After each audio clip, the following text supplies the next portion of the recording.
Graça e paz da parte de Cristo Jesus. Queridos irmãos da Segunda Igreja Batista em Fragoso, nesta ocasião eu quero compartilhar com vocês um texto fascinante da Palavra de Deus que se encontra na carta aos Hebreus, capítulo 10.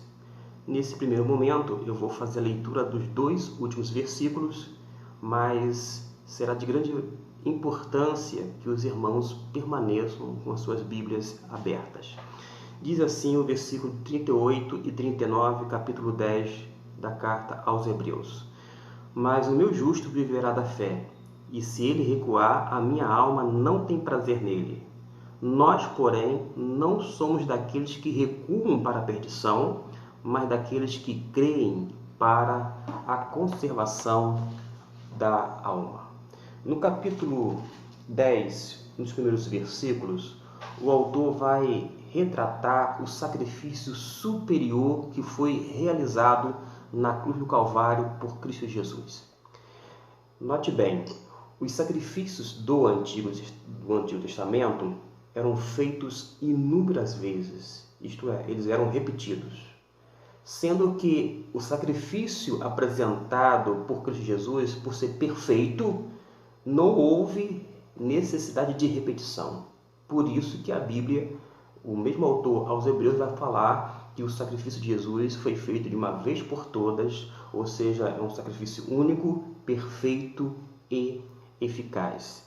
Desta forma, o sacrifício de Jesus deu livre acesso a todos os crentes à presença de Deus. Claramente, o sacrifício de Jesus mostra o amor de Deus para com toda a humanidade. Esse sacrifício de Jesus é superior porque ele não é da ordem de Arão, mas sim procedente ou de acordo com a ordem de Melquisedeque. Logo, a indicação é de que o sacrifício de Jesus é de um sacerdócio eterno.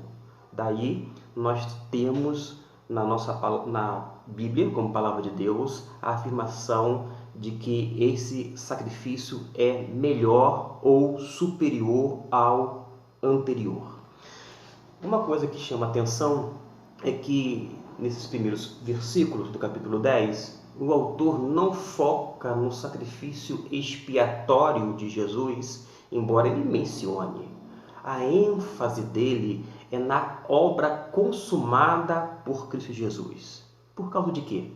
Porque a vida e a morte de Jesus foram um ato de perfeita obediência e, por estas razões, o único sacrifício perfeito. Hoje não temos necessidade de fazer sacrifícios de animais por causa dos motivos já alegados. Mas, de uma certa forma, Deus requer de cada homem ou deseja de cada homem e mulher um sacrifício. E que sacrifício é este? Segundo a palavra de Deus, é justamente uma vida de obediência. A obediência é o único sacrifício que Deus vai exigir de cada um de nós. Eu selecionei alguns textos da palavra de Deus e quero fazer referência a eles, e os irmãos poderão depois pegar cada referência bíblica, ler, meditar e fazer os seus próprios apontamentos. No Antigo Testamento, há inúmeros textos que mostram que os sacrifícios ofertados a Deus, além de imperfeitos, não conseguiam, digamos assim, agradar completamente a pessoa de Deus.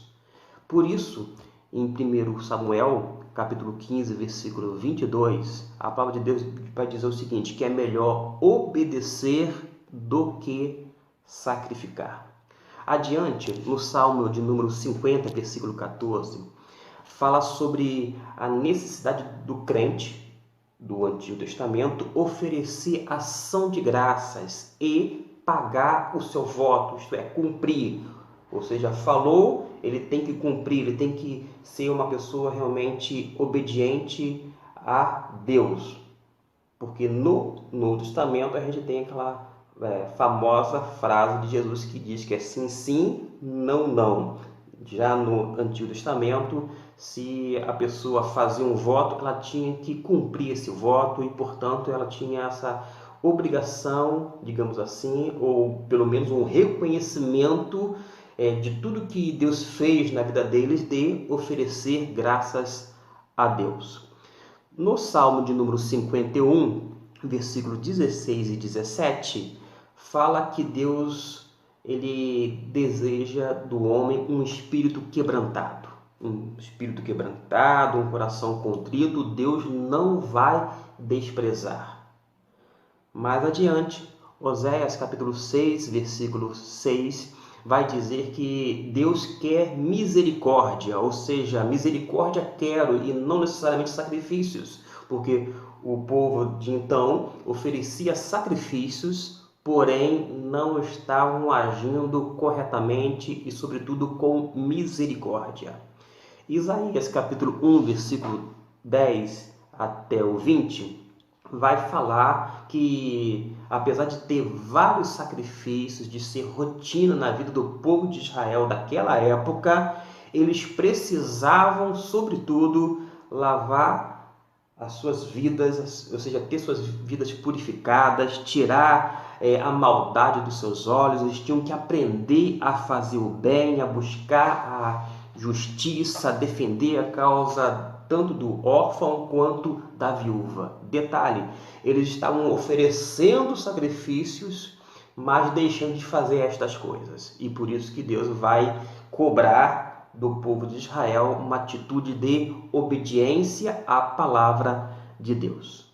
E Miqueias capítulo 6, versículos 6 a 8, vai reiterar a necessidade de amar a benevolência e andar com humildade diante de Deus e também de praticar a justiça, embora nós sabemos pelo contexto que o povo continuava oferecendo sacrifícios de animais.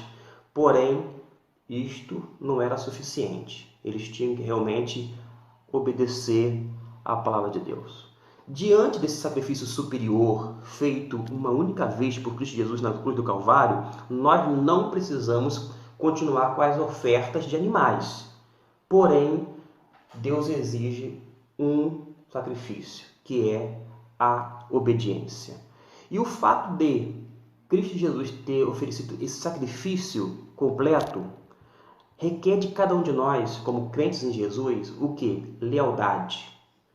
Lealdade suprema e absoluta à pessoa bendita de Cristo Jesus.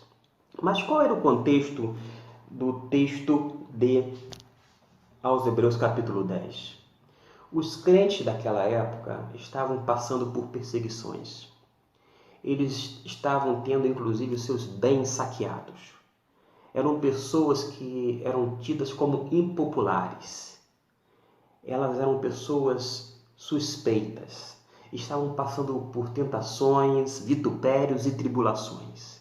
Esses nossos irmãos estavam sofrendo por causa da fidelidade à palavra de Deus, por causa da lealdade a Cristo Jesus. Mas estes irmãos que o autor aos Hebreus se refere, eles tinham uma fé consistente. Eu pensei até utilizar uma palavra inicial, uma fé forte, mas fiquei pensando, forte? Como assim forte? Então optei por mencionar uma fé consistente. E ela consiste justamente na pessoa de Jesus. E por isso que essa fé ela é robustecida. E essa fé em Jesus fez com que aqueles crentes que estavam passando por todas essas coisas mencionadas recebessem de uma forma melhor as aflições da vida, por causa da confiança firme e constante em Jesus. Nos versículos 19 até o 25, vai iniciar sobre esse livre acesso que os crentes têm, a começar pelo sacrifício superior oferecido por Cristo Jesus na cruz do Calvário. E algo que me chama a atenção é que o sumo sacerdote, ele só adentrava o lugar chamado Santo dos Santos uma vez por ano.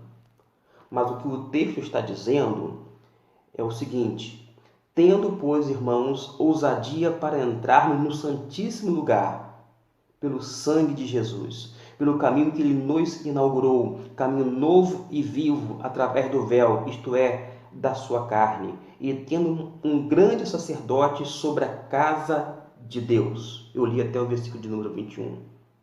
Ou seja, se o sumo sacerdote da época adentrava uma vez por ano, o que o autor está dizendo de uma forma muito clara é que nós somos convidados a habitar, não visitar, mas a habitar na presença de Deus a cada momento de cada dia.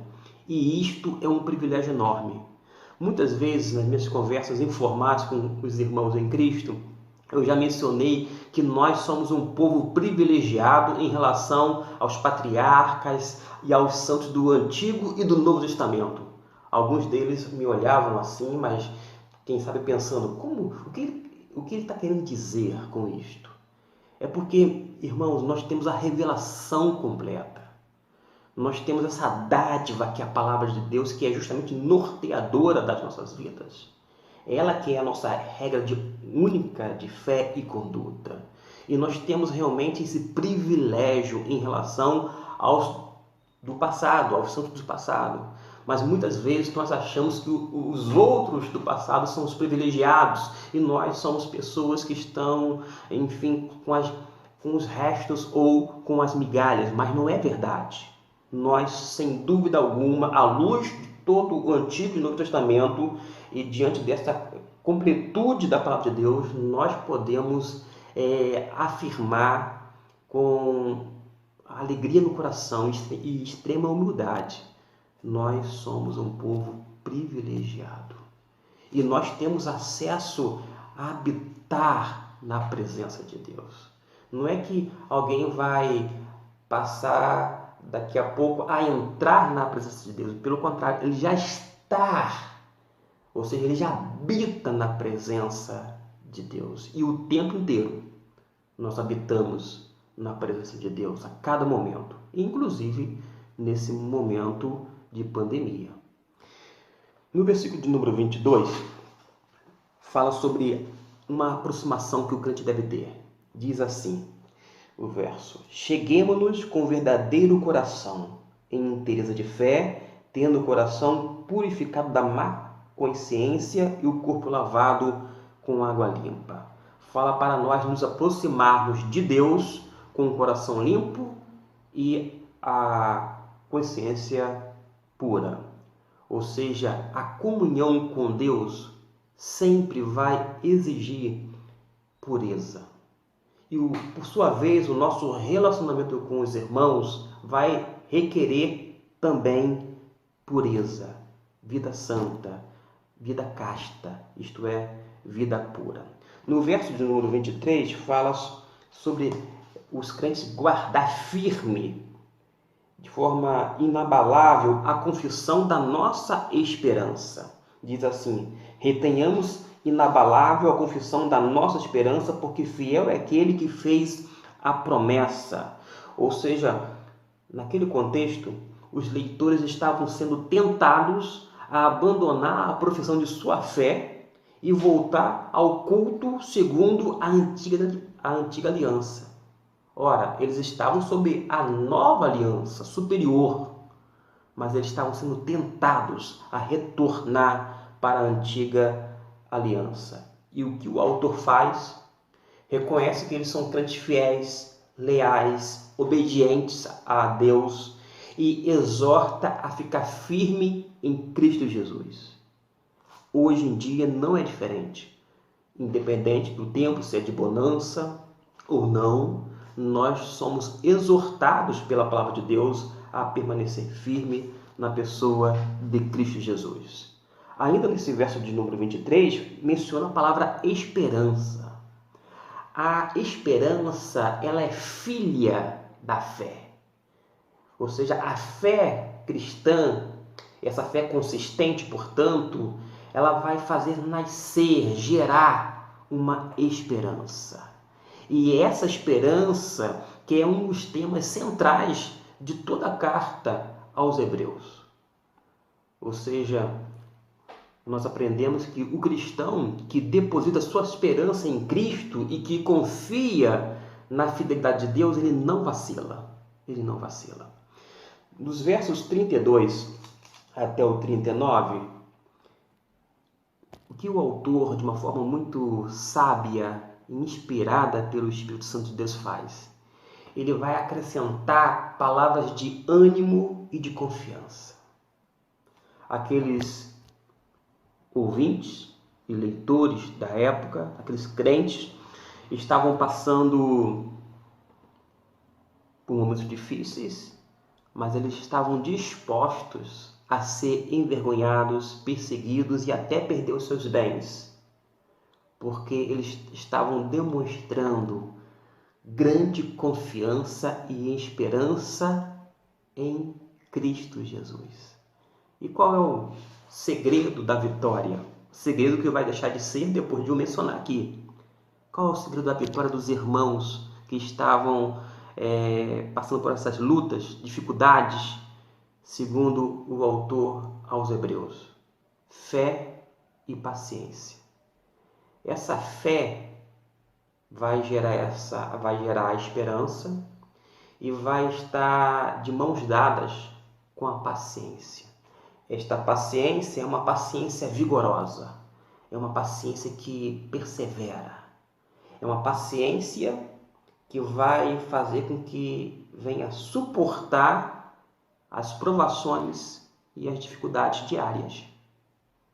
É disto que nós precisamos, fé e paciência. No versículo 38, chegou então ao versículo que eu tinha pensado inicialmente tratar com os irmãos, 38 e 39.